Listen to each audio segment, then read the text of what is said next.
This is the best of the Dan Le Batard Show with the Stugotz podcast. Guillermo, put it on the poll at Le Batard Show on Twitter. If you didn't have windshield wipers, would you ever get a parking ticket? If you didn't have windshield wipers, would you ever get a parking ticket at Le Batard Show on Twitter? Hello, everyone. Hello, Greg. Hello, Stugotz. We are slowly forming back together. We are slowly getting back to the studios. Dan is a little bit slower than everyone else because he's heavier. And it's taking him a little bit longer to get back here, but he'll be back soon. He will be back soon. Now, Greg, I will tell you, I spent my entire vacation drunk. I didn't go on social media. I mean, I played golf and I drank, and that's about it. And you were in Colorado, and we know what that means. Uh-huh. Yeah. Do we have sound from Greg from Colorado? It usually means hiking, Stugotz. Yes, yep. we have one of Greg's. He gave us several updates while he was out on vacation. This was our favorite. Hi, everybody. It's Greg Cote reporting to you from Colorado, and I'm higher than I've ever been in my entire life. Now, given the state's cannabis laws, that could mean a couple of things. In this case, it means I'm more than 12,000 feet up at Rocky Mountain National Park. See you later, everybody. You sounded high. Anybody you got any sounded snacks? higher than you've ever been. I'm hungry. Sounded astonished by the footage you were above sea level. It's a very incriminating piece of audio. It really is. I mean, I'd been to Denver, for a Dolphin Broncos game, but it's a mile high there. It's more than 2 miles high when I did that little video. Did you have breathing problems? A little bit at first, yeah. Yeah. It takes a while to adjust to less oxygen. Right. It's amazing. It does. So anyway, did you watch much sports? Were you paying attention to stuff? Because I didn't pay attention to a single thing. I was traveling. I was drinking. I was listening to music. I was playing golf. I was not on social media. It was very refreshing, very relaxing, not stressful. Were you watching? Were you paying attention? Because I know it's my job to pay attention to this stuff while I'm gone, and usually I do, but in this case I did not. I just wanted to unwind and enjoy myself, and I did. No, I was not paying attention, and the trip reminded me that my wife is actually a much bigger sports fan than I am, because she's trying to give me updates on the Dolphins' second preseason game. Right. And after the third update, I'm like, I really don't care that much. It's okay. You don't have to keep looking it up. All right. So, Mike, we have no guests today. We have nothing, I'm working on getting greedy on the show because I want to make fun of him for something, talk about the Jets quarterback situation. But I have no idea what's going on. How do you want to do this? How do you want to get me up to speed in about, 7 or 8 minutes here so I know what's going on and Greg knows what's going on in the world of sports? Well, you've never been a details person. You read a headline and you formulate your opinion based off the headline. Yes. You're very Twitter character generation driven. Mm-hmm. You don't read articles. So maybe we can just run a few national topics by you that you might have missed and see if once we give you what it is, you can formulate an opinion. Okay. Because I feel like this is a specialty. It is my special. It's my gift. My gift is being able to form opinions on stories I know very little about except for the headline. That is my gift. Saves time. Yeah. It's a good thing that Greg Cote spent all that time in the thin air because these hot takes are about to burn up all the oxygen that's in that studio right now. Chris, why don't you hit him with one of the first national topics he might have missed on vacation? Stu, you're going to like this one. Tiger Woods came in second at the PGA Championship. I got to tell you, I have told you guys forever, and he was charging on Sunday, and that was a glorious thing to watch. I have told you guys for a while now, and you all laughed at me, that Tiger Woods is going to win another major. In fact, I've said multiple majors, and Tiger Woods is well on his way to winning a major. In fact, he's had a chance at the last two Open Championships, standing on the 12th hole. He had a lead in the final round of the Open Championship, and then the PGA, Tiger.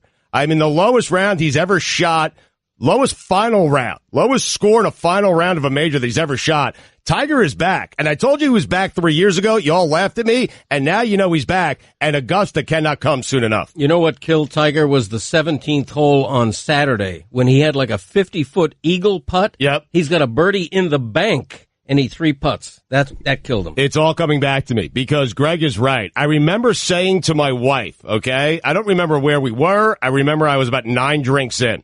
But on that 17th hole, he hit a brilliant shot in, right? Had about 10 feet, maybe 15 feet for eagle. He missed the eagle putt. You say, all right, get a birdie here. He missed that birdie putt. Had he eagled or birdied, Tiger probably wins the PGA.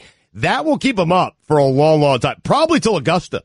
If you said he was back 3 years ago, you were wrong 3 years ago. Like, you can't take credit for him being back now, saying you said it when he wasn't back. I was asked the question 3 years ago, will Tiger Woods win another major? And my answer was, not only will he win one major, he will win multiple majors. And now I'm saying he will break Jack's record. How about that? Yeah, Stugotz was ahead of the curve in predicting 3 years ago that Tiger would be back. All right, so we know that Tiger played well at the PGA Championship. All right, so we're caught up on that one. If I didn't know any better, I'd say you would have probably watched that sporting event, which goes against everything that you said. Maybe, maybe not. Stugotz, we can agree Brooks Koepka ruined everything. You know, this Koepka guy, I got to be honest with you, 3 majors out of his last 7 major appearances. He's probably the most underrated golfer in the sport right now. But golf is never... See, it's funny, Greg, because golf isn't used to this kind of guy being at the top of their sport. Tiger was jacked when he was winning all these championships. Not like this. This guy looks like a tight end playing golf, and golf is not accustomed to that, and he's not a very popular champion. It's very interesting because he's American. He's won 3 of the last 7 majors, but it seems like the fans are rooting for anyone but Brooks Koepka to win a major. Right. Didn't he claim after his first major win, I'm one of the top 5 golfers in the world, and everybody hated that, including other golfers. Yes. Yep. So Koepka's boring. No one wants to see him win. All right. He ruined our Tiger feel-good. That's why people were not liking it this time. He did ruin our Tiger feel-good, but we'll have more Tiger feel-good. Imagine if he didn't exist. Imagine if Brooks Koepka just didn't exist, how that PGA Championship would have been. Tiger would have won. Boom. Yep. Ruined our feel-good. Chris, a married man with a child, came on the air the next day and said that it would have been the happiest day of his life if Tiger would have won. It would have been up there for me. It would have. But you I'm weren't serious. But you weren't paying attention to it. You weren't paying I wasn't paying attention at all to it. No, I was hammered. Anyway, Guillermo, what do you got? Jose Urena, pitcher for the Marlins. Who? Jose Urena, okay. pitcher for the Marlins. Have you heard of Ronald Acuna Jr.? He's really like a of rookie course, phenom on the Braves. Yeah, Braves, Basher, yep. He's really good. Mm-hmm. So he had a home run streak. He started 3 straight games with home runs, and he was on a hot streak. He had like 8 home runs in 8 days, something like that. And he's the leadoff hitter for the Braves, and Jose Urena may or may not have hit him intentionally with the first pitch of a game that sort of, but not really, ended his streak, and then he had to leave the game, and then the world went crazy because all of a sudden everybody cared about baseball. I mean, Urena, let me tell you something. First off, he intentionally hit Acuna. Is that his name? Acuna Jr.? He intentionally hit him, and you know what? Baseball thinks that this is cool, and baseball thinks that this is funny, and baseball thinks that this is what fans want to see, and I'm telling baseball, fans don't want to see this. A, it slows down the game. B, your unwritten rules are annoying, even for the older generation. I am part of that older generation now, and the unwritten rules are annoying. Like, okay, you hit a guy because the guy's had success the previous 8 games. Think about that. Yeah, no, you're right about that. Urena sounds like the name of a planet. Nobody cares if he hit Acuna Matata or not. The thing about that is that I was impressed. His next start, he appeals his suspension. In his next start, he pitches the first complete game of the season for the Marlins. So that's coming back from adversity. Good for Urena. How about that? And put that on the poll. Does Urena sound like a planet? Other people in sports who sound like a planet. Anyway, any other topics we need to cover here? Warren Moon? Yeah. It's not a planet. Close enough. Close enough. Wait, but the moon's not a planet, though. It's close enough. I'm with you on that. Really I'll go. I mean, put Warren Moon is deserved. It's pretty good. Close enough. Yeah. Right, fine. Yeah. It's a big globe. I mean, how about the Phoenix Suns? There you go. Yeah. Terry Pluto. Bart Starr. Star's not a planet. Wow. Terry Pluto. All right, Gabrielle Union had posted a picture of herself in a swimsuit on Instagram. So Jimmy Butler left a comment saying, well, damn. Oh, man. Yeah, and Dwayne Wade caught wind of this because he's Gabby's husband, left a comment on Jimmy Butler's Instagram after he posted a picture of himself during like training camp or whatever, saying the good, the bad, and the ugly. He said, if you leave a comment on my wife's Instagram like that again, I'll show you the good, the bad, and the ugly. So he basically threatened him. Wow. I don't feel like Dwayne Wade's really in a position to threaten anyone at this point. He's old, he's hobbled, he's crippled, and I think Jimmy Butler would take him to the woodshed. How about that? Dwayne pays a little bit too much attention to social media, as I found out the hard way. But I didn't think what Jimmy Butler wrote was derogatory, was it? They appear to be very good friends, and this was all in jest. And Dwayne Wade's a 36-year-old man and would whoop up on any of us with relative ease. Yeah, but we're not talking about us. We're talking about Jimmy Butler, and I got a feeling that one of us could take Dwayne Wade. I mean, I don't know. There's no combination of two of us that could take Dwayne Wade. Put it on the poll. Can one of us take Dwayne Wade? Who would be most like of us, amongst us, the shipping container? Because, Greg, you cannot take Dwayne Wade. No. I cannot take Dwayne Wade. Maybe. Mike and Roy, I'd say, are the I nominees. cannot take Dwayne Wade. Are you insane? Roy, do you feel like you could take Dwayne Wade to the woodshed? Not to the woodshed. No, absolutely not. I mean, what are we talking about? A fist fight? A one-on-one contest? A scrap. Okay. We are fighting Dwayne Wade. No rules. We are fighting Dwayne Wade. I could beat him at Yahtzee, for sure. At Yahtzee? Oh, yeah, I'm good at Yahtzee. I'll beat him at putt-putt. I'll beat him at Uno. I'll beat him at Scrabble. I'll beat him at basketball. Don Batard. How much career does Greg Cote have left? Just over 3 hours. Very little, believe me. Stugotz. If my career were a round of golf, I would say I have teed off on the 18th hole. I'm in the rough. Man, am I in the rough. You've already teed off, though, you're saying? I've teed off. You got about 4 or 5 shots left? Yeah, well, 6 or 7. Right, knowing okay. my game. Teed off. He's about to take a drop. Oh, yeah. You're No, I deep in the sliced ring. it into Mrs. McGillicuddy's condo, and it bounced into the lake, and now I'm trying to find it. I got scuba gear. It's sad. This is the Don Lebatar Show with the Stugotz on ESPN Radio. ESPN Radio is presented by Progressive Insurance. Guests on the Dan Le Batard Show appear via the Shell Pennzoil Performance Line. Get triple action protection for your optimal engine performance with Shell V-Power Nitro Plus Premium Gasoline. And now your Sports Center update. The Ohio State University Board of Trustees will meet tomorrow to discuss personnel matters related to the recently concluded investigation involving Urban Meyer. Alabama and Clemson are ranked 1-2, respectively, in the preseason AP poll in college football, followed by Georgia, Wisconsin, and Ohio State. Wisconsin. And always at number 4. Wisconsin lives at number 4 in the AP poll. They have the most All-Americans of anyone. They have 4 this year, preseason All-Americans. They will win absolutely nothing. Nothing. Ever. Wisconsin will never, ever win a national championship in football. And finally, Elon Musk's Boring Company will build a 3.5-mile tunnel from East Hollywood to Dodger Stadium that can carry 1,500 fans to the game in 4 minutes versus more than an hour for those who are traveling to the game by car. Before it's too late, make sure to get your NFL and college football tickets at Vivid Seats. Vivid Seats even has an exclusive offer for our ESPN listeners. Go to vividseats.com and enter promo code ESPN at checkout to get 10% off your order. Vivid Seats is the official ticket partner of ESPN. For all the latest headlines and information, tune in to SportsCenter on ESPN Radio all throughout the day. All right, Greg Cote is sitting in with us today. Le Batard is still on vacation. I was waiting for the fake Elon Musk there. There he is. What are we going to talk about? My tunnels? Excited? How about he finished the tunnel down here in South Florida, the one that gets me to work in 14 seconds? I have another tunnel. Right. The Dodgers tunnel is an old tunnel. Okay. I have a tunnel that's going to take us from Mexico to Canada. I'm Elon Musk. Go to hell. It's a long tunnel. And say hello to Art Briles when you get there. Will Cain's hair is ruined. You guys notice this? Will Cain. We talked about it yesterday, Yeah. actually. We learned about this. It's been a hot topic of discussion in the shipping container that hasn't been on vacation. I came in and my world was rocked yesterday when I saw it for the first time. I'm glad to see that you feel the exact same way. I mean, what is he doing? When you have the hair, you have the hair. You don't mess with that hair. And now it's going to take him at least a couple of weeks to grow it back to that spot where Will can make it look, it's like messy organized, right?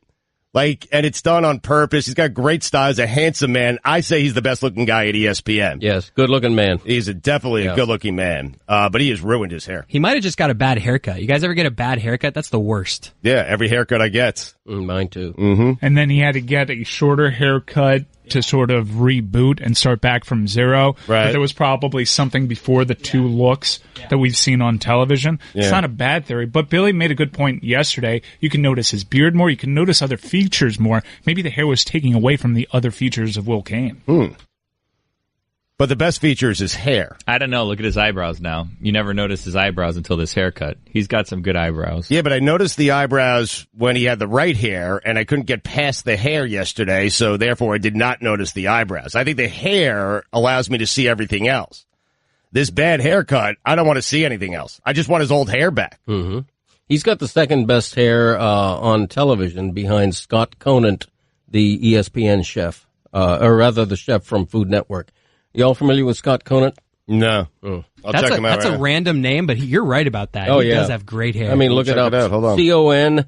Thank you. He out-Cains I don't like Cain. it. You don't? No. It's a bouffant. It's glorious. He colors his hair. You think? Yes. Very, very, very much so. It's a nice head of hair, though.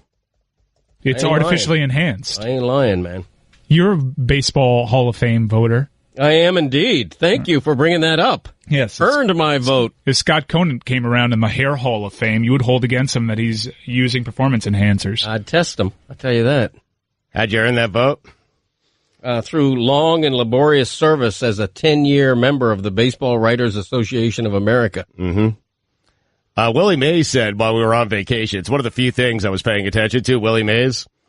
Also, Dan sold his vote to Deadspin. Oh, yeah. And a spot became open. Yeah, which had nothing to do with my vote. There are no spots that are filled. Right. You're either a 10-year member and get a vote, or you're not.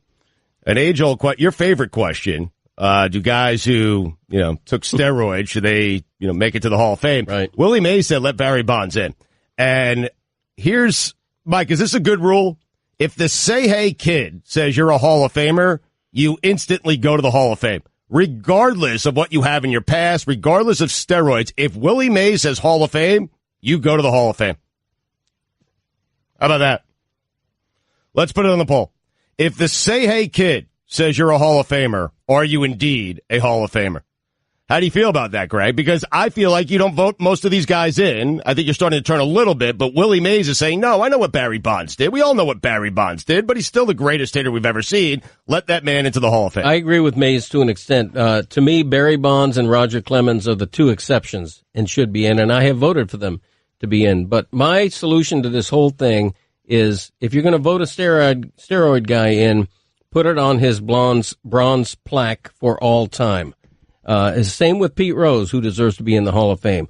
Mention why it took so long for them to get there on the plaque. What are you putting there? You're writing the story. You're just putting a symbol. What are you putting on the plaque? A needle? What are you doing there? Yeah, a little logo of an epidermic needle. No, toward the bottom of the plaque, you mentioned, it should be mentioned, Bonds took longer than expected to be inducted due to a controversy involving blah, blah, blah. And the same with Pete Rose. I also, just getting back to Will Cain for a second, I want to answer a question that Will was asking yesterday. Will Jet fans boo Sam Darnold if the Jets get off to a 1-3, 0-4 start? Will says they won't. Will, I'm a Jet fan. We will. In fact, we won't wait for 4 games. We'll do it after 2. Exactly. Quarters. Asses. Mike, I have yes, it's hot in here, Mike. It is. It's very, very hot. Yeah, I have. Are you using the door as a fan? Yeah, to circulate air in here. I can't really go downstairs and try to get this fixed because my loyalty is to you and the show. So I was trying to listen to the show and circulate air within this room by opening and closing the door at a medium pace. Okay. I had plenty of time to think while I was on vacation, and that's never a good thing. But one of the things I was thinking about was my own career. Now, Mike, I love giving hot takes, and I am still passionate about certain things in sports, but I think we've arrived at a point with me where no one knows when I'm being serious or not.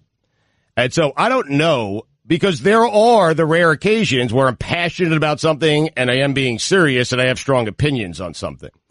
And so I don't know if there's a sounder, because what's happened here is now ESPN is in on this character. And when they weren't in, they used to take my takes and they would put them everywhere. ESPN.com, Instagram, Facebook, everywhere. Okay? And they've been doing less and less of that because I think they think everything I say I'm not passionate about and I don't really mean. And so I don't know, is there a sounder? Is there anything we can come up with to suggest to let the suits up in Bristol know and the audience that I'm actually being serious? And the reason I say that is I have 4 scorching hot takes. 4. Got them. 4.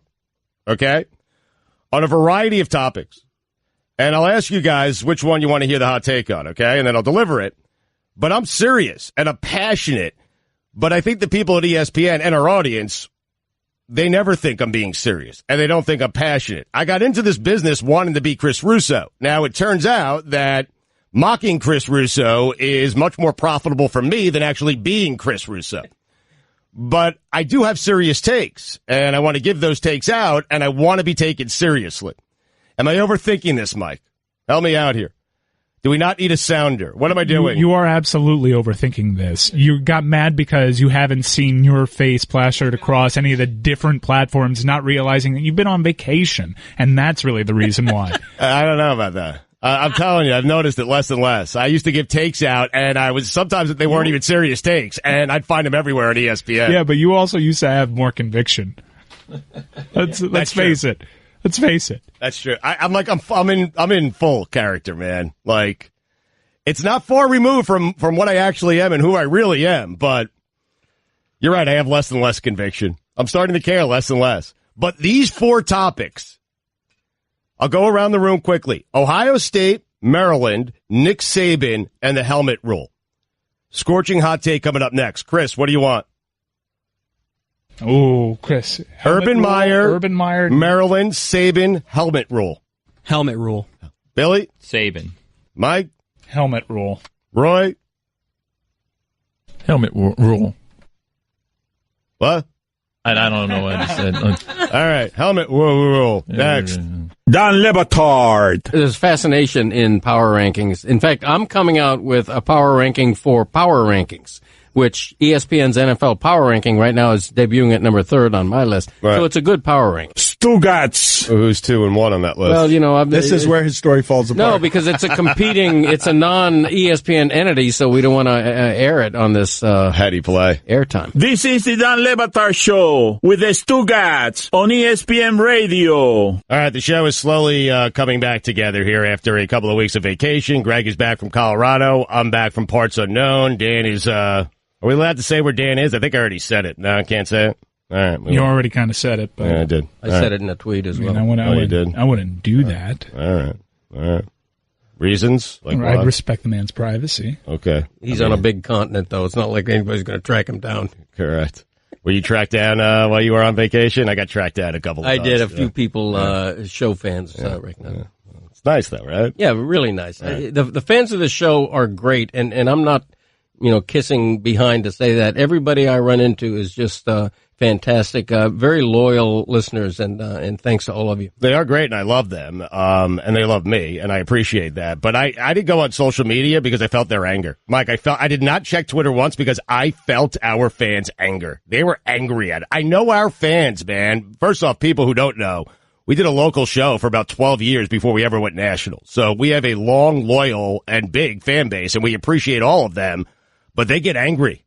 We have spoiled them. And I felt their anger, therefore I did not check social media. Mike, were our fans mad at us for taking an extended vacation here? I tried to not check as much either, but it became hard to avoid after a little bit. Yeah, and you know what? It's a blessing to have fans that passionate.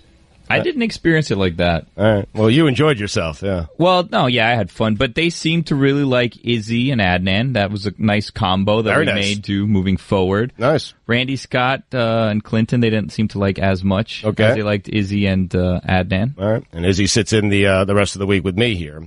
Greg, helmet rule. What are your because I didn't follow much while on vacation, but this was almost impossible not to follow. So what are your thoughts here as the NFL, fans, players, everyone confused, players upset, fans upset, they want the old football back? What are your thoughts? Well, I mean, first, it's what is a catch, and now it's how do you tackle somebody without using your helmet in some manner? I mean, the NFL is just sort of legislating itself into a quagmire. And confusing, when your own players are confused about what's a catch and how do I use my helmet, it's not a good sign. In the case of the helmet thing, obviously the new rule is well meant, it's to avoid concussions or reduce the risk of brain trauma. But at the same time, I've seen the application of this rule already during the preseason to an absurd degree. And players, particularly defensive players, are up in arms over how you're supposed to do this. And so it's one more mess for the NFL to deal with. You know, what's interesting is these guys, the guys currently playing in the NFL, they've been taught how to tackle one way their entire lives, in large part because the NFL is saying, hey, you want to make it to this league? This is how you have to tackle. And it's nearly an impossible task to ask them to change what they've been taught the last 20, 25 years overnight. It's not going to happen. Plus, I agree with Richard Sherman, where he tweeted out the other day that it's impossible to tackle in the NFL without using your helmet, without in some form, way, fashion, just using your helmet, leading with the helmet, not helmet to helmet. And we all agree.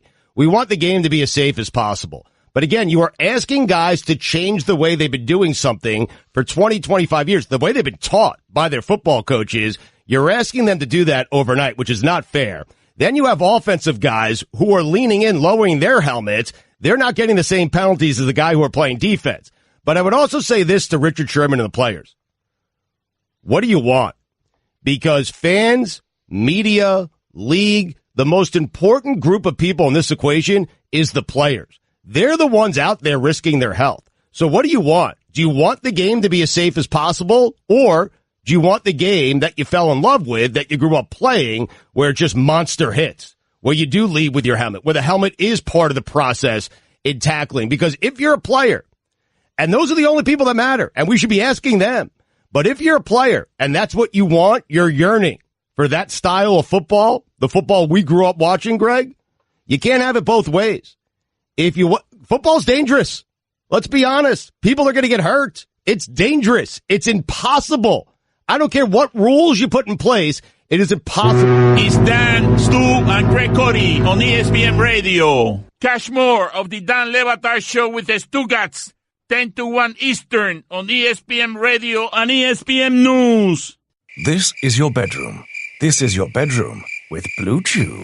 Blue Chew uses the same active ingredients as in Viagra or Cialis, but now comes in chewable form. Chewable means better, cheaper, and works faster than pills. No in-person doctor visit, no waiting in line, no more awkwardness. 100% online at BlueChew.com, where your first order is free. Just pay $5 shipping. Use promo code DAN at BlueChew.com and restart the party. I got myself on the Hard Net workout. I'm rusty, man. Thank you. Been on a 15-day drinking binge. I've never seen Greg Cote happier. Did you guys notice this during the break? Then I've never seen you happier. Ever, because we are accustomed around here to getting Greg Cote on the Hard Net workout. So at the end of every hour, we have, and it's the only break we have this, we have to break at an exact time. And for years now, we've been getting Greg Cote on the Hard Net workout at the end of each hour. Sometimes he gets it, most times he does not. I just clip myself. Here's what makes it worse. I had a full-fledged plan that I texted Chris Cote, his son, to get Greg Cote on the first Hard Net workout.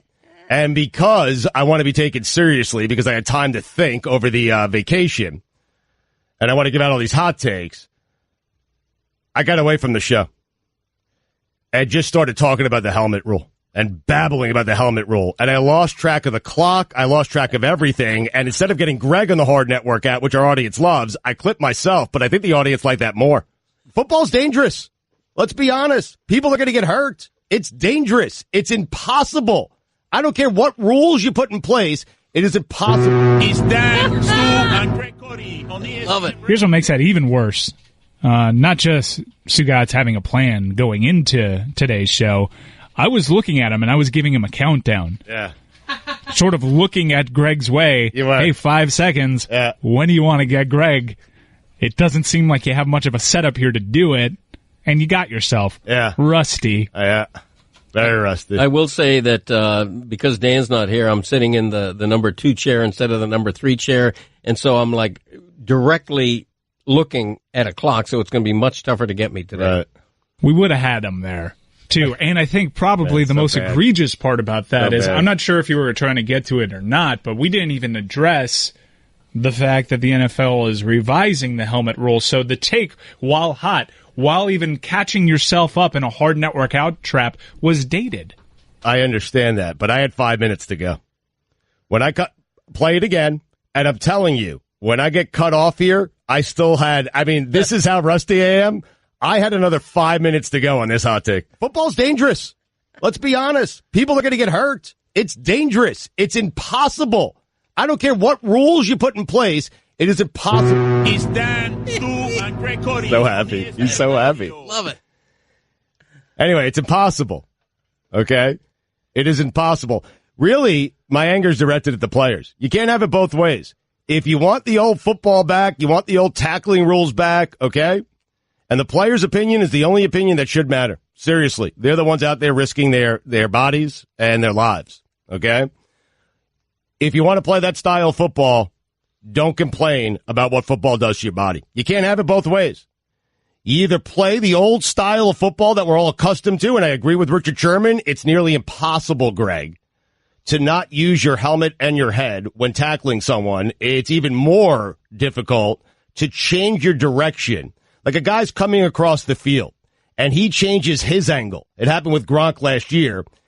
And as a defender, you're being asked to change your angle in terms of tackling him. You can't do it that quickly. So if the players want old school football and tackling back, I'm fine with it. But don't complain when your head and bodies are hurting. You can't have it both ways. You simply cannot have it both ways. It's a dangerous sport. In football, you're taught growing up not to arm tackle. You're taught to tackle using your body.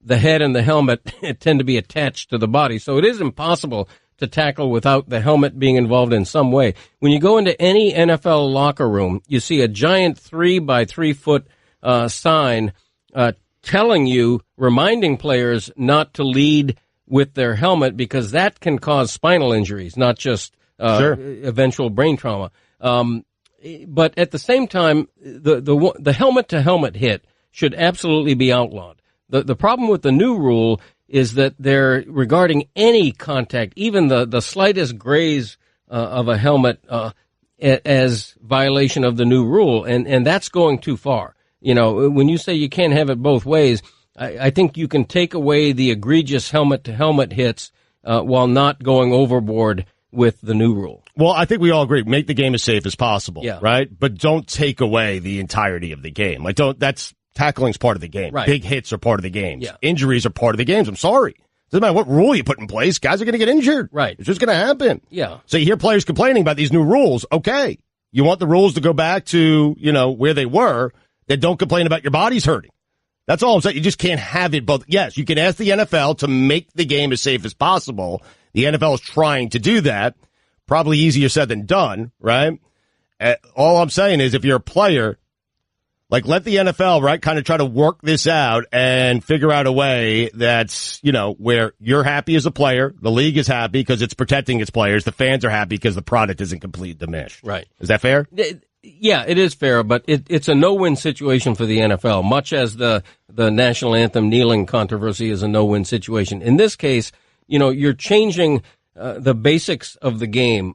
You're taking away the macho aspect of football that everybody grew up with to the point where even ardent NFL fans are saying, "Man, this game is soft now. You can't." That's a penalty, and when you have your fans saying that, that's bad. I understand it from the fans' perspective as far as aesthetics and what you want. What I really don't have much time for is talking heads that haven't played it, acting like they know what a player's supposed to do in that situation when there's so many things you have to worry about on that field and just protecting your own safety, yes, let alone making a play. Stugotz just got caught on a hard network out. All he had to worry about was the one thing, and he flubbed that up. Right. I think Richard Sherman's dead on with what he says. It's a bunch of people who have never played the game telling the players who are playing the game how to play the game. It's what the NFL is asking the players to do is nearly impossible. Yeah, but now you're in a situation where the commissioner is listening to medical experts. You know what I'm saying? He's being advised on how to prevent brain trauma and these type of concussion-related injuries, and he's beholden to the medical community, not to what the safeties and cornerbacks are saying. But in the same breath, you're also saying just figure it out. You're acknowledging how difficult it is to figure it out.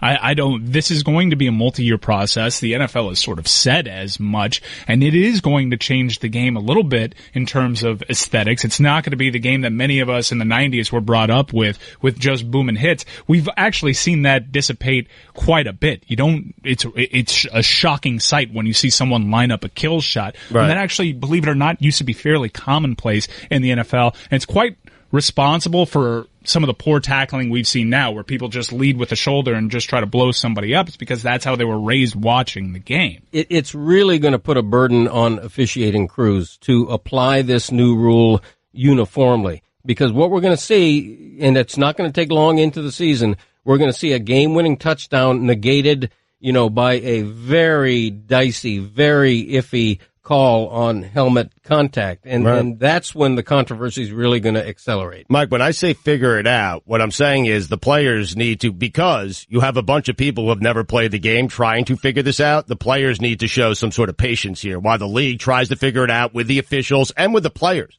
But the players should have some input into this. And all I'm saying is Richard Sherman's right in everything he said.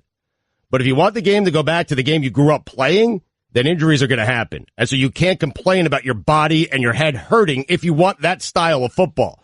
If you want the NFL, to try, kind of work it out here, give them a little time to work it out to try to make the game as safe as possible, then you need to be patient if you're a player, if that's indeed what you want as a player. But we're not going to be patient at all in the media, and you're not going to be patient at all watching at home. This is going to be a more exhausting conversation than the catch rule, because I think the catch rule, there were certain high-profile incidences where it was ridiculous, because that's always been a catch when I was growing up, but you could at least see what they were talking about. Now they're taking these tapes in the meetings, and they're confusing the players.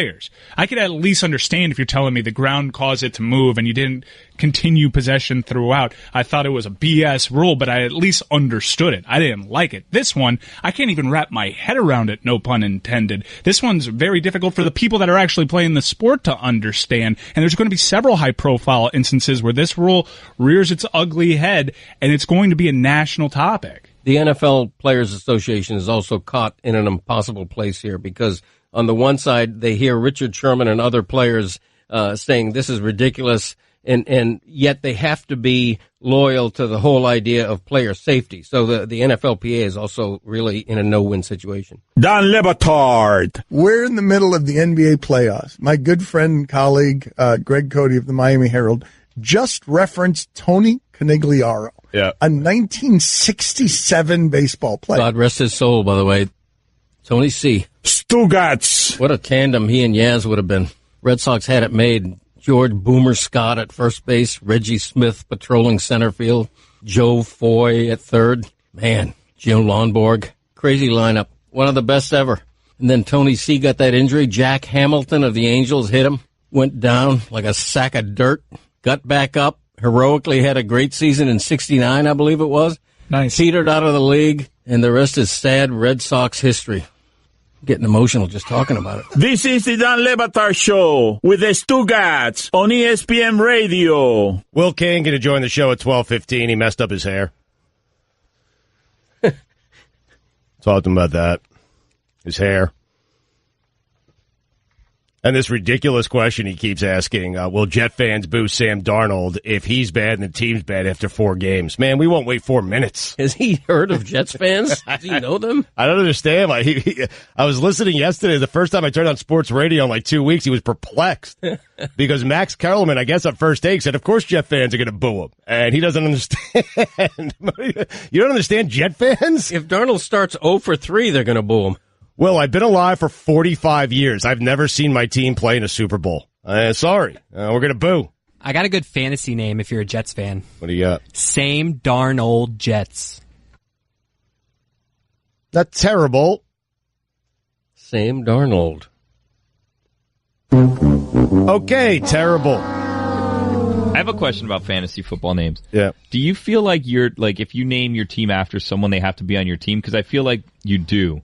So, if someone in my league has a name of like that, like Sam Darnold's in their name, I will go out of my way late if they're still available to get them, to make sure that person's not on their team, to either trade them to that team or just to have them change the name. I think that's fair. Yeah, it is. Right. If the guy's name is within your team name, you have to go out of your way to draft that guy. But do you go out of your way to take them away from people with that? Like, especially if you're having a bad draft and you're like, you know what? This isn't going to be my year. Because I can decide, but I've never thought, really early on. I've never thought I'm having a bad draft. I always think my draft is the best draft. I always think I have the best team. I do. I never sat there going, wow, this draft is not going well for me. So you never make spite picks? Oh, I make spite picks all the time. Like in fantasy baseball in particular, there's a guy, for whatever reason, my dad always wanted John Lackey on his team. Right. So, like, if John Lackey was still available in, like, the 10th round, right, people would just get John Lackey just to agitate him. Like, Inferno doesn't do that. Listen, Inferno takes this stuff. Now, he's the ringer I've hired to run all my fantasy teams, and we've won 3 consecutive years now. But Inferno, he does not waste a pick out of spite. And that's why we win. Spite picks are big. Yeah. I feel like, Billy, you made a spite pick against me in last year's Le Batard Show Fantasy League draft. I believe the Lobos had Devonta Freeman on their team for 3 or 4 years in a row, and I believe you purloined him from the available list. Did you do that? Here's the thing.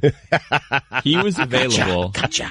Because that league, we're not playing for anything. Oh, we're playing for a trophy that no one wants and some pride. So and spite t-shirts. picks and t-shirts, right. So spite picks make sense there. Did you do that? Well, I felt really bad, and I think I even texted Greg I texted Chris to apologize to Greg because he was available. He was the best player available. And Greg didn't have a pick for like 4 or 5 picks, so I'm like, am I just supposed to leave this person around because Greg wants him on the team? Yes. And you're welcome, by the way, because you ended up getting Todd Gurley, who like took you to the championship, I think, or close to it. Yeah. What's the league called? Lobos League? Lobos should get a little deference. Greg, I know it's hot in here, but your shirt is way too unbuttoned. I mean, I'm seeing disturbing. way too much. Yes. What can I tell you? I see your belly button. You're lucky I have my pants on. Oh quite my frankly. God! Wait a second. It's like a furnace in here. I know, but you were one button down. All right, I'm dripping sweat. Greg, someone please take a picture of this. I mean, just please. I am literally sweating. I'm taking a picture of you right now. Can you look at me? Hold on. Greg, during the commercial break. Photoshop the sweat off my face. But I need it in all its glory. The chest, the stomach, the boobs, all of it. Let me at least suck my... I'm going to send this out. This is what I'm working with today. Okay, people? He has his shirt. Now, it's very hot in here. Thank you. And the lights don't help, which I don't even know why the TV lights are on. No, the lights are dreadful. Now, I feel like I'm being interrogated in a police room. Listen, 2 things happen when Dan leaves. Allison does not show up, and they turn off the air conditioning. And so I'll be back on a Monday. But, Greg, during the break, you were 1 button down from your normal button position. Right. You are now completely naked. Yeah, I mean, that's right. Yeah. I still have socks on. All right. It's disturbing, man. Anyway. I mean, get the air conditioner fixed. I know. Eisner! Call up Mickey Mouse and get some action here. Yeah. Anyway.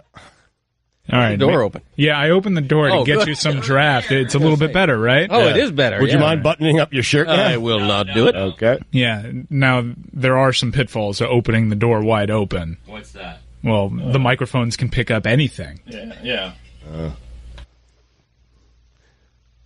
God, it's so foul. What does he do? Oh, boy. Stop! All buttons have been unbuttoned. It is hot in here. Greg, you should take off your shirt fully and do that pose you always do. Welcome Island, my It's shoes. a family pose. What pose? I know we can't really talk about it because no one can see it because it's on the radio. Oh, my bodybuilder your pose? bodybuilder pose. Right. Okay. Wait, he does this? What do you mean? He He's has been a body. It's my whole life he's done it. What do you mean your whole life he's done this? This is like a go-to thing for him? Hold up, Greg. I got to get it installed. Take your shirt off.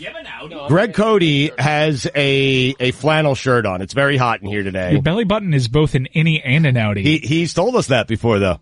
He has. In his defense, he wasn't lying. Let me see it in all its glory.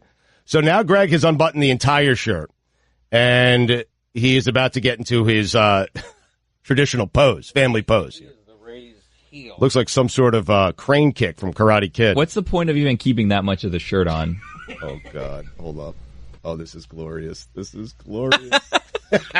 It's basically the worst bodybuilder pose you could ever imagine. Are we still on the air? Yes, we are.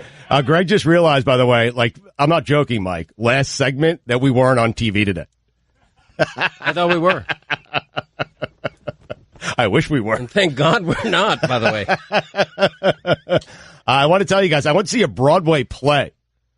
Who are you? While on vacation. A Broadway play. Who are you? Here's the Spider-Man one? Yes. I'll tell you about it next. Dan Le Batard. Who are the most overzealous fans? I think Taylor Swift has the most overzealous fans. She had to be pulled off a stage at Madison Square Garden, I believe. Swifties. Yeah, Swifties. Yeah. Stugotz. Perry Como's got some real fans as well. They're crazy, those people. Como-ites, I think they call them. This is the Dan Le Batard Show with the Stugotz on ESPN Radio. Will Cain going to join the show at 12:15, talk about his hair, talk about the fact that he doesn't think Jet fans will boo Sam Darnold after 4 games if the Jets are off to a 1-3 start, and Darnold's not very good. They will. Here's what I want the Jets to do. Start Teddy Bridgewater. Stop talking about Teddy Bridgewater and start Teddy Bridgewater. Here's what you do. Teddy Bridgewater, at one time, many people thought was going to be the first overall pick in the draft. And Teddy Bridgewater, his first 2 years with the Vikings, not great, but good. And he's got tons of talent. And the Jets have been raving about him, but they're also trying to trade him. And a reporter from the Daily News, I can't remember his name, said the Dolphins were one of the teams that were interested. The Patriots, the Jets are going to trade him inside the division. The Broncos, perhaps, were a team that were interested.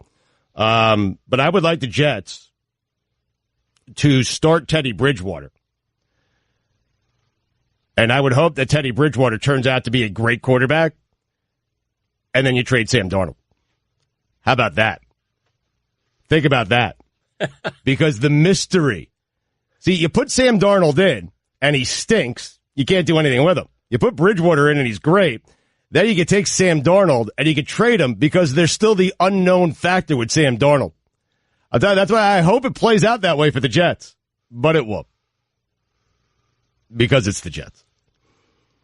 And we'll boo Sam Darnold after 4 minutes when we're down 14-0. I don't even know who the Jets play in week 1.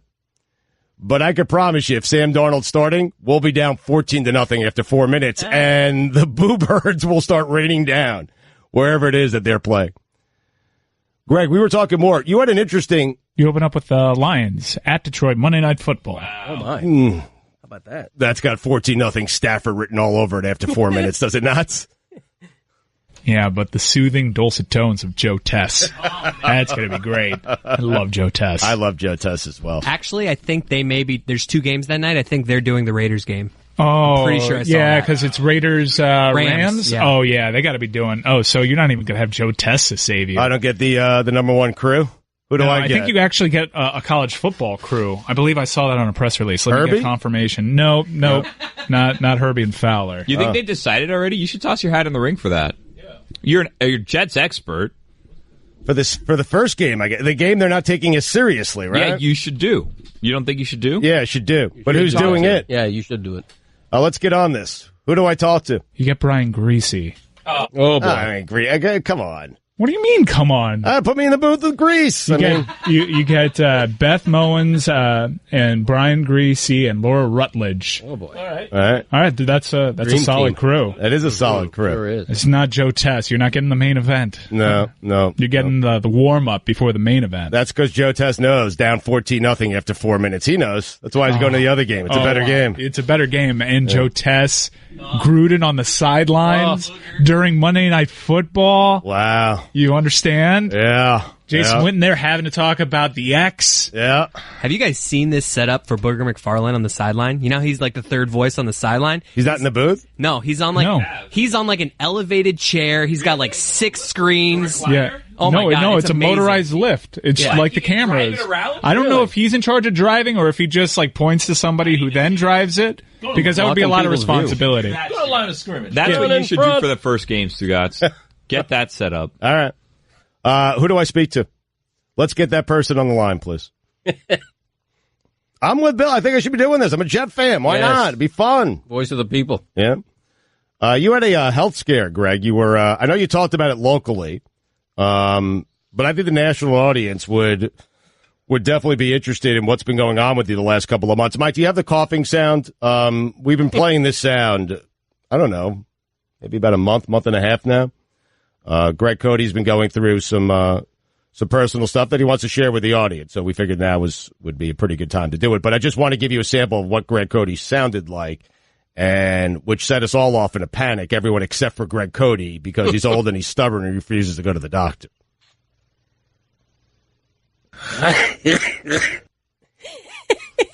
So that's what you sounded like for the better half of a month now. Me, Dan, everyone. We told you repeatedly to go to the doctor. You ignored us. You finally went to the doctor, and the results of your visit to the doctor were what? Yeah, after several tests, they found a tumor in my chest. It's Dan, Stu, and Greg Cote on ESPN Radio. Support for the Dan Le Batard Show podcast comes from our friends at Rocket Mortgage by Quicken Loans. Let's talk about buying a home for a minute. Because of rising interest rates, there's a lot of unpredictability when it comes to buying a home these days. It's causing a lot of anxiety and stress for a lot of people. Well, our friends at Quicken Loans are doing something about that. They're calling it the power buying process. Here's how it works. Quicken Loans will verify your income, your assets, and credit in less than 24 hours to give you a verified approval. That gives you the strength of a cash buyer. Then once you're verified, you qualify for their all-new exclusive Rate Shield approval. This is very cool here. First, they'll lock your rate up for 90 days while you shop. Now, here's the best part. If rates go up, your rates stay the same. But if rates go down, your rate also drops. Either way, you win. It's the kind of thinking you'd expect from America's largest mortgage lender. To get started, simple. Go to rocketmortgage.com/Stugotz.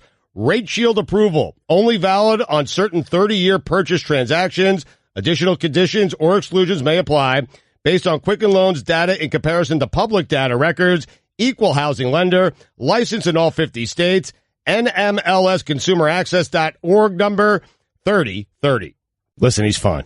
Greg is fine. Man, people who love our show love what just happened there. And people who love our show also hate what just happened there. Well, I'm fine. It's okay. He's good. Yeah. No, the tumor was. Well, hold on a second. Okay. Hold on a second. Right. Hold on a second. First off, I meant to do that to Greg Cote in the 10 o'clock hour. I failed because I fell in love with my own voice and wanted to talk about the helmet controversy in the NFL. So I did it last segment. Here's what I did the first hour. Now, what I just did to Greg Cote in the Hard Net Workout, I intended to do at around 10:55 this morning. I didn't because, again, as I just stated, I fell in love with my own voice, and I was hot and heavy on this ridiculous helmet controversy. Football's dangerous. Let's be honest. People are going to get hurt. It's dangerous. It's impossible. I don't care what rules you put in place. It is impossible. It's Dan, Stu, and Greg Cote. So that is me cutting myself off. Greg Cote's never been happier doing this show, ever, because someone else got cut off on the Hard Net Workout. That lasted 1 hour until this happened. Me, Dan, everyone. We told you repeatedly to go to the doctor. You ignored us. You finally went to the doctor, and the results of your visit to the doctor were what? Yeah, after several tests, they found a tumor in my chest. It's Dan, Stu, and Greg Cote on ESPN Radio. The sound of the day is brought to you by Dollar Shave Club. Upgrade the shaving with a fresh blade whenever you want for a fraction of the price. Join DollarShaveClub.com today. All right, so that's not exactly how we intended to go to break. We wanted to get the start of it, but it just wasn't timed out. And what you had happen was the revelation that Greg has a tumor and us using that for comedy. Right. But I want to save Greg a few extra words here. So let's play that again. And then once it's over, Greg, you pick it up from there. Okay. Me, Dan, everyone. We told you repeatedly to go to the doctor. You ignored us. You finally went to the doctor, and the results of your visit to the doctor were what? Yeah, after several tests, they found a tumor in my chest. It's Dan, Stu, and Greg Cote on ESPN Radio. Okay. But luckily, after a biopsy, the tumor was found to be benign. However, next month I am going to have to undergo surgery to remove the tumor, but the fact that it wasn't cancerous was great news, so I'm very grateful. Great news for all of us. Great news to all of us, to our entire audience. We did tell you for nearly... It's weird because I'm normally not like this, but I was on you, probably more so than anyone on this show. I don't know what Chris was telling you privately, but your son. But I was telling you for a couple of months, I was really concerned because you were every week you came in here and the cough. And Mike has a that didn't sound good. That normally goes away after a week or two. After a couple of months, we were like, Greg, gotta go to the doctor on that. Yeah, and one of the reasons why I was going to be open about this, no matter what the diagnosis was, is that it is important to we all know our own bodies better than anybody does. And if anything is going wrong with your body, whether it's a persistent cough or a lower back pain that won't go away, don't assume it's nothing. Look into it, have a test done, see a doctor, because, this tumor, which is a little bit bigger than a plum size in my chest, had been growing there for quite a while. And even not being cancerous, if we hadn't detected it, eventually it would have caused nerve damage and grown close to my spine and created a big mess. So, if you feel anything is wrong with your body, look into it. Don't just let it be. All right. We're glad you're okay, buddy. We are. Everyone's glad you're okay. Can we play can we celebrate Greg being healthy by replaying the hard net workout? Me, Dan, everyone. We told you repeatedly to go to the doctor. You ignored us. You finally went to the doctor, and the results of your visit to the doctor were what? Yeah, after several tests, they found a tumor in my chest. It's Dan, Stu, and Greg Cote on ESPN. Interestingly enough, your son laughed the hardest at that. Do you think we're a break now? No. Yes, we're still on the air. I mean, you can understand it ended on a bumper. It ended on a bumper. Right. I'm so used to the hard network out that I thought we were on break. Oh, my God. Will Cain's going to join us coming up next, 3 to 6 on ESPN Radio. Also, First Take. Also, he ruined his hair. Also, he's wondering why Jet fans boo. Because we're miserable, Will. Because I'm 45 years old and I've never seen my team play in a Super Bowl, and it feels like I'm never going to see my team play in a Super Bowl. That's why. And yes, we will boo Sam Darnold. Greg, this Maryland story, have you been on vacation? Did you keep track of it? Were you paying attention to it? Honestly, no. I really haven't. Okay, so one of their players died, and the coach and the coaching staff is getting a lot of blame because of overworking that player. And I'm more interested. Now, listen, what happened was obviously terrible. I mean, just awful. And we could all agree on that. And if the coach gets fired, and he very well might get fired, I'm good with that. But I was more interested in the reaction to what happened because it is my feeling. I don't know. It is my personal feeling here that because what the reaction to that, Greg, was, he's running a very loose program. It's not a tight ship, and coaches are doing that on a daily basis, embarrassing the players, overworking the players. And that was the reaction, and the obvious and logical reaction to that terrible, tragic news. But I was interested in that reaction because it is my feeling that what the coaches at Maryland were doing to those kids happens at universities and high schools across America. In fact, you just heard a high school just recently, like a couple of days ago, some kids walked out on their high school team because their coaches were treating them that way. And so what I'd like here moving forward, rather than us reacting to these stories, how about we be proactive and stop this stuff before it starts? Because I am telling you, Maryland, and I'm not defending Maryland here or the coach. Again, if he gets fired, he gets fired and probably deserves to get fired. But rather than wait for the next kid to die, how about we be proactive? Because it is my feeling that stuff like this is happening at programs across America and at high schools across America. All the way down to the high school level where coaches are doing this to their kids. And it might even go to a youth level where coaches are doing this to their kid. And so rather than wait around for the next tragic thing to happen, how about we start looking into what these coaches are doing right now so it doesn't happen again? Yeah, because you do see it below the college level. There's been a change in the NFL that I've noticed in covering NFL teams over the decades, and the change has to trickle down. The change is that back in Don Shula's day, for example, he had 3-a-day practices, and they were grueling practices, and you couldn't just stop and hydrate with water whenever you wanted to. And looking back on it, that was probably a dangerous climate. But, I'm not criticizing Shula because that was the standard for the day, although 3-a-day practices were maybe over the top. But nowadays, you hydrate whenever you want. There's water all over the practice field sidelines. The practices tend to be in short bursts. Instead of a grueling practice that's going to last 45 minutes, you might do 10 minutes of one thing. And then pause and after a few minutes do 10 minutes of another thing. So in the NFL, I think there has been an effort to make sure that guys aren't dying on the field from dehydration or whatever, but that has to trickle down to colleges and high schools. This happens 2 times per year. I was reading 2 times per year, football players will go down in practice and they die. And so what I'm saying is rather than react to it, the reaction was obvious, right? We're all outraged by it. And you're right about the NFL, but be proactive and go check out what these coaches are doing and what these athletic directors are doing and what these assistant coaches are doing and strength and conditioning coaches are doing. Do it now before it happens again. Don't wait for it to happen. Go be proactive and stop it, prevent it from happening again. Right. And keep in mind, a lot of these players are wearing 40 pounds worth of equipment. And if your team is in South Florida, the humidity is such that, it's probably 120 degrees inside your uniform. So, that's why you're seeing more indoor facilities, which are air conditioned. But you're right. It's a crisis. The problem is you say it happens twice a year on average. That's not enough to rivet the attention of people.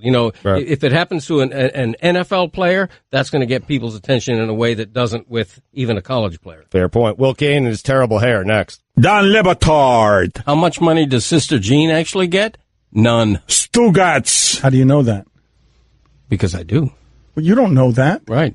I was actually making a play on words that went right over your head. I did. I'm sorry. My bad. I missed the joke. Yeah. I don't get the show.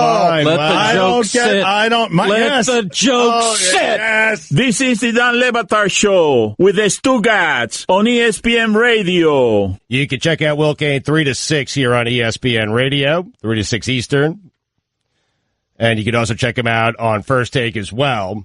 It was jarring, I got to be honest, as Cowboy Cain joins us here on the Shell Pennzoil Performance Line. It was jarring to me, Will, to see you. Now, I've been away for 2 weeks, and Mike and I have talked forever about how you have by far the best hair of anyone at ESPN, and probably the best-looking person at ESPN. But it was jarring to see you yesterday with that haircut, and I feel like you've ruined your look. That might be too strong, but I want the old Will Cain hair back.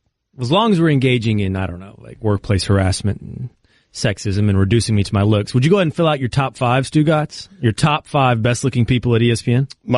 Marty Smith is certainly in that conversation.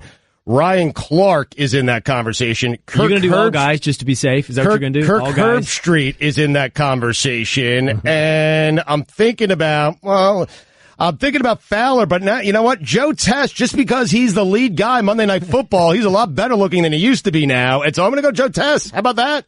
I think you were being safe. I think you're just by keeping it to the guys, you might have been dodging. You want to give yours or what? No, no, not really. We all know the boundaries. We'll get to the Jets in a second and Sam Darnold, because I'm amazed that you're amazed that Jet fans are going to boo 4 games in if the Jets are up to a 1-3 start and Darnold's terrible. Will, I promise, in 4 minutes we'll boo, okay? Like 4 minutes. First possession, if he's terrible, we will boo him, okay? I respect that you and Greeny are totally tapped into the Jets fan base. And I am just a newcomer in this city who's been here only 11 years. Right. And I don't know what I'm talking about when it comes to Jets fans. But this guy, come on, man. You're going to sell out all your hope, all your expectations, all the fairy dust. You're going to sell it in 2 weeks, 3 weeks, 4 weeks. I sold hope decades ago, man. Will, you realize I'm 45 years old and I've never seen the Jets play in a Super Bowl, and it feels like I'm never going to see them play in a Super Bowl. And 3 weeks in, you'd be like, Darnold, bust. Yep. I know you would. 3 possessions in. Right. It's not about you. You've seen it before, that's why. What do you mean it's not about me? Mike, do we have the sound of Sanchez? Mark Sanchez took the Jet. Will, it's the best 2 years I've ever had as a Jet fan. Back-to-back AFC championship games. I thought we had found our quarterback. He was young. He was good-looking. He had a decent arm. He was mobile in the pocket. He got our team to back-to-back AFC championship games. And then I think it was the very next season, or maybe 2 years after that, after he gave us, okay, Jet fans of my age, the greatest run we've ever had in Jet history, okay? After he gave us that, this is how we treated him a year later.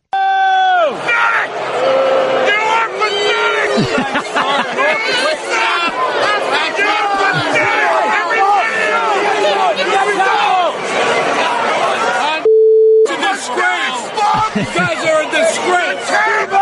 Tebow, I want you in the second half. I want you now. Tebow, save us.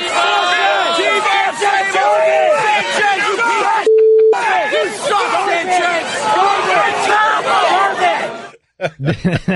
It's awesome. It's wonderful. It really is. Yes. But I know you want to talk about my hair. I do. The truth is this, man. Darnold isn't Sanchez.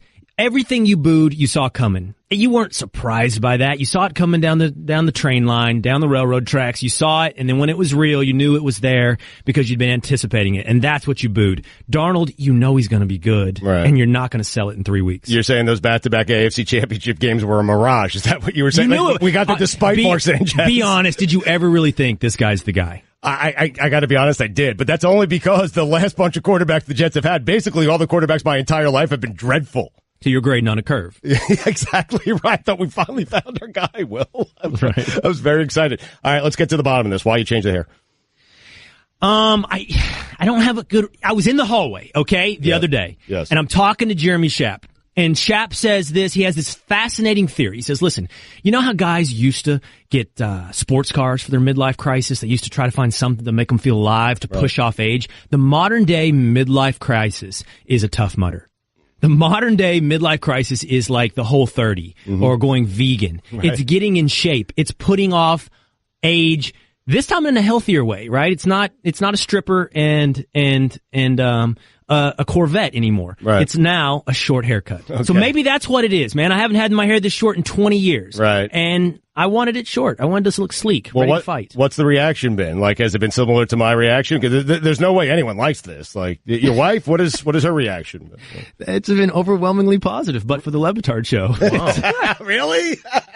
That's important. They're lying to you, Will. See, we don't lie here. We're going to talk. Well, I do. But for the most part, that. Right. So I feel like people are just telling you what you want to hear, Will, and I'm telling you the truth. And the truth is, you looked a lot better before my vacation than you do after my vacation. Do you know the thing is about your show, you, Dan, Mike, I would never think you'd lie. I would never, Greg as well. I would never think you guys would lie. I just accuse you guys of being wrong. Never.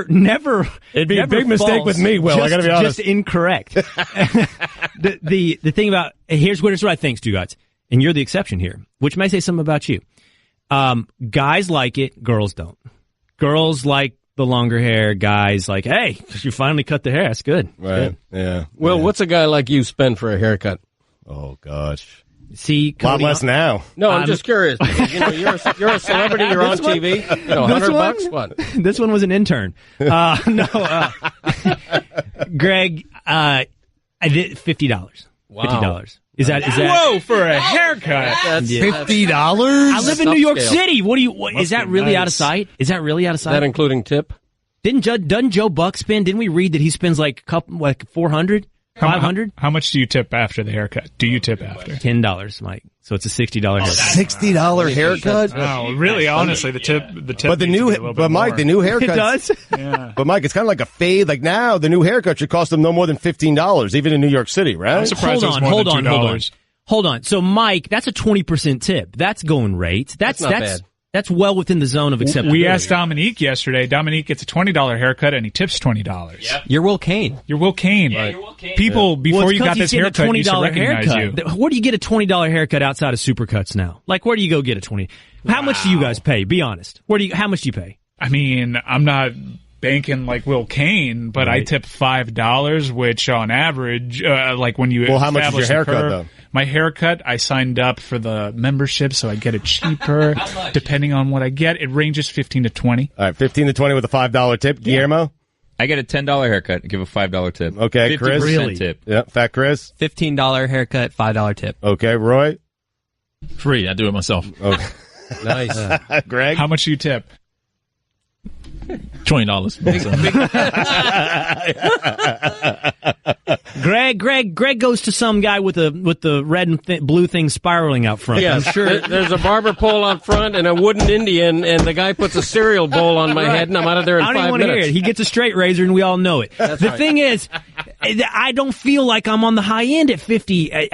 But I don't like the image you're painting of me. Can I here's a short rehabilitation. Well, if my wife spent $50 on her haircut, I'd be upset with her. Like, that's a lot of money, man. A lot of money. What do you spend for a manicure? I've never gotten one. Promise. You never should. have. Never pedicure either. And I did. This is the small rehabilitation. I spent a decade using a Flowbee. Does that fix anything? What's a Flowbee? Are you serious? Stugotz, is that vacuum? Yes. It's the vacuum, but no, Will, Mike is being serious. Billy just watched Die Hard a week ago. So it's because they're young, is what you're saying. Yes, exactly. Yeah, the Flowbee is the thing you attach to your vacuum hose, and then it sucks your hair up in, and it has a setting in there, and it cuts the whole. I always thought all I need is the same length all over, so I just suck it up into the vacuum, it would cut it there at the end. All right. How often would you get a haircut? Back then or now? Yeah, back then and now. So back then it would go long, short, long, short. That was the process. Short like this. Now I get it about every 4 or 5 weeks. Whatever you did with the Flowbee, just so you know, would look better than what you just did. You're such an ass. Dan Le Batard. You want me to get real? Stugotz. I'll get real. This is the Dan Le Batard Show with the Stugotz on ESPN Radio. We'll get to some Richie Incognito news in just a second here. Thanks to Will Cain for joining us earlier. Mike, Cleveland Browns, it appears that Baker Mayfield will not be the starting quarterback. You're a Browns fan. They're going to go with Tyrod Taylor. What are your feelings on that? Because it's been interesting to see these quarterbacks play in the preseason, just the preseason. But Rosen has had moments. Josh Allen, I think Josh Allen might be the best of all of them. I really do. I know Mel Kiper is screaming from the rooftops, don't start Josh Allen week 1. I don't know why Mel cares so much. Who cares? Start Josh Allen. But the Browns, it appears they're going to go with Tyrod Taylor, which I happen to think is the right choice for the Cleveland Browns. What are your thoughts there? I mean, Taylor's looked really good. Baker's looked really impressive. I'm of the school of thought that the Bill Walsh school of thought, where you throw the guy out there and you have them learn early. But the Browns have seen a lot of young quarterbacks go out there that weren't ready. And they struggled with their confidence, and they were all of a sudden on a really bad team, and they had no shot of hitting their stride. I think this is a different situation, not only because of the talent level, but the maturity level in terms of knowing the playbook and how comfortable Baker Mayfield is in the offense. But I think what you're seeing here, even though Tyrod Taylor's played very well in the preseason, and by all accounts in training camp has been every bit the leader that he was reputed to be, I think this is a move really to save Hugh Jackson's job. Because you have a coach that's won 1 game in 2 seasons, and he can't get off to an 0-3 start. He may not survive it, and he may not have the patience for any sort of growing pains that would inevitably come with a young quarterback. He needs to get some wins under his belt to show that what he's doing is working, and that's why I think Tyrod Taylor is going to be the start, because off merit and off future promise, and just the way you put a lot of draft capital into this Baker Mayfield selection, right, and he hasn't shown you anything in the way of doubt so far. I ideally would like Baker Mayfield playing as soon as possible, but this is all about saving Hugh Jackson's job at the beginning. But that being said, Tyrod has done nothing to lose a job if he was guaranteed it. I'll say something seldom uttered in the past 15 or 20 years, which is that I think the Cleveland Browns are in pretty good shape in this situation, and I think they're making the right move. Tyrod Taylor is a starting caliber quarterback in the league. I'm surprised Buffalo let him go. To me, he's a good quarterback, perhaps even better than average, and I think Cleveland's being smart to go with the veteran and to groom the young guy without as much pressure as there would be if he was starting on. I agree with you. I like Tyrod Taylor. I've said if Tyrod Taylor were on another team, that he could take a team with a reasonable supporting cast or good supporting cast. He could take that team to the Super. I think I was making the case for him on the Broncos a couple of years ago. Here's the dangers of doing something like this. What if Tyrod Taylor, because now there are expectations with the Browns, which are a funny thing. A lot of people think the Browns could be pretty good. What are the real expectations, though? I mean, you have Joe Thomas who was there forever, saying that this team could win 8 games. Like, that's That's a lot for the Cleveland Browns. Those are expectations. That's pretty hefty when you coming from 1 and 2 seasons. Yeah, Right. they could be thinking wild card in November. I think that's the best you can hope for the Browns. But here's the pitfalls of doing what they're about to do. What if Tyrod Taylor, because I'm with Greg, I think Tyrod's really, really good. What if he's good and the team's good? Then what do you do from there? Like, how long are you going to go without playing Baker Mayfield? Is a great point by Mike. You know, you gave up stuff to, like, you put a lot of stock in Baker Mayfield. You want to see that guy be your quarterback for the next 20 years. What if Tyrod Taylor is really good? And Tyrod Taylor, he plays really well for you. Say he has a Pro Bowl season and he leads the Bills and the Browns to the playoffs in back-to-back seasons, which is an achievement that should get you in Canton, quite honest. Yes. Right? Yes. It's a free agent at the end of the year. Yes. Should that get you to Canton? If you lead the Bills, and put that on the poll, please, Bill. If you get the Bills and the Browns to the playoffs back-to-back seasons, do you automatically go to Canton right after? But he's a free agent. So what are we doing this for? You're going to lose him for nothing? Either way, or you're going to find yourself in the situation where you sign Tyrod long-term. Now, these are really good problems to have coming from where you've been. At least it seems that way because both quarterbacks so far look really good in Todd Haley's system. And I understand the need to want to have two really good ones when you haven't had a good one in a very long time. But what's the end game here, Spence, really? It's a lame duck season essentially for Tyrod Taylor. I think he's just there to save Hugh Jackson's job early on. If I were the Browns, my priority would not be saving Hugh Jackson's job. My priority would not be coddling Tyrod Taylor. My priority would be what's best for the development of Baker Mayfield. Is he ready right now? Evidently not. Might he be ready at midseason? If he is, then you put him in, even if the Browns are 4-2. But that's my mindset. But Greg, you say evidently not. Why evidently not? He's shown on the field so far this preseason, and Right. in camp, all the reports say he has a tremendous grasp of the offense. Greg, I think a first-year coach, to Mike's point, if it's not Hugh Jackson coaching for his job, a first-year coach goes with Baker Mayfield, I would think, based on what he's done in the preseason. I would think so, too, based on how they were last year and how they've been recently. But, you know, I don't know what Hugh Jackson's motivation is, but to me, the corporate motivation, the franchise motivation should be Baker Mayfield. When is he ready? Right. When can you play him without fear that he's going to take a bunch of sacks and he's going to be unsuccessful and all of a sudden he's going to regress? You wait till he's ready and then you play him. I don't know whether they're doing that or not, but that to me is what they should be And doing. it doesn't necessarily have to be as evil as it sounds, saving Hugh Jackson's job, and that's selfish. This Browns franchise has a very recent experience of throwing DeShone Kizer out there, who looked exceptional in the preseason last year, and then he proved he wasn't ready in the regular season, and you screwed with the kid's confidence, and you shipped him off to Green Bay. He's a Packer? Yeah. This show ain't free. Time for some ads. Has that happened to you in the preseason? It's had to happen to you. C.J. Anderson. Wait, where is he? Carolina. What? I didn't know he was a Packer. By the way, Tyrod Taylor, last 3 seasons, Mike, 51 touchdowns and 16 interceptions. Last 3 seasons, Tyrod Taylor. Oof. It's pretty good. Anyway. Netflix. C.J. Anderson's where? Carolina Panther. That is amazing. Jonathan Stewart's with New York. Who's the Jonathan Stewart's with New York? G-men. Okay. Who's the other running back in Carolina? McCaffrey? Yeah, McCaffrey. He's looking good so far. He's going to win the MVP. Write it down. How about that? You can listen to the Dan Le Batard Show with the Stugotz 10 to 1 Eastern on ESPN Radio, and you can watch on ESPN News.